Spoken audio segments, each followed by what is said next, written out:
iliyokamatwa kule El Salvador. Ni kweli tumepokea hii taarifa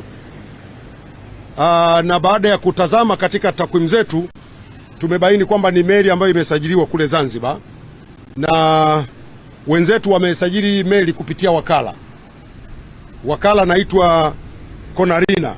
Ni utaratibu ambao sisi kama nchi kupitia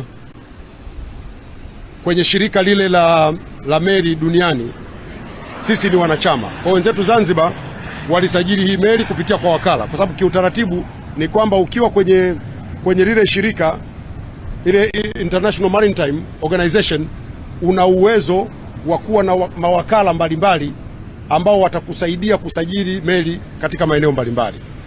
Kwa baada ya kutazama tumekuta kweli ni meli ambayo ilisajiliwa kupitia kule Zanzibar, na wenzetu Serikali ya Mapinduzi Zanzibar imechukua hatua kadhaa, lakini niwaombe ndugu zangu waandishi wa habari, Serikali ya Mapinduzi Zanzibar watakuja kutoa taarifa kuhusiana na meli hii.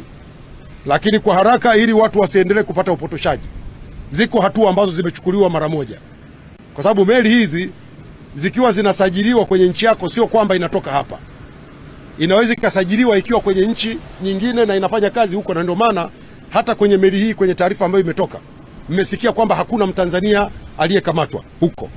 Ni meli ambayo imesajiliwa huko na wakala na imefanya kazi huko na imekamatwa huko kwa makosa yaliyoko huko. Lakini kwa sababu sisi kupitia Serikali ya Mapinduzi Zanzibar ilisajiliwa huku kwetu, Serikali ya Mapinduzi Zanzibar imechukua hatua zifuatazo.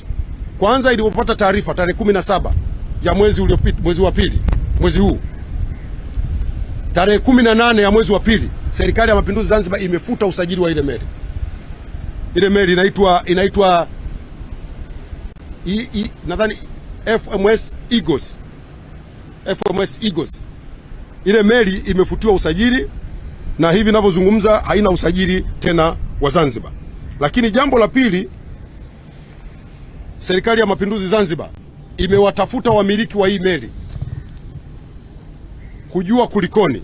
Sasa kama unavyojua, watu yamewakuta mambo, ushirikiano haujawa mzuri sana, nafikiri mnanielewa, na ndio maana nimetoa hiyo hatua ya kwanza ya kufuta usajili wake.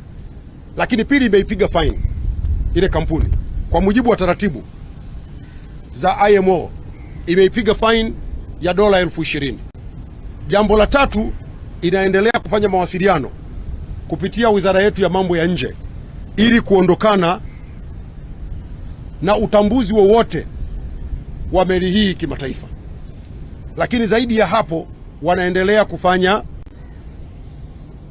tathmini ya mawakala wote ambao wameingia nao mkataba wa kusajili meli, ili wale ambao ni wababaishaji waondolewe kwenye orodha ya usajili.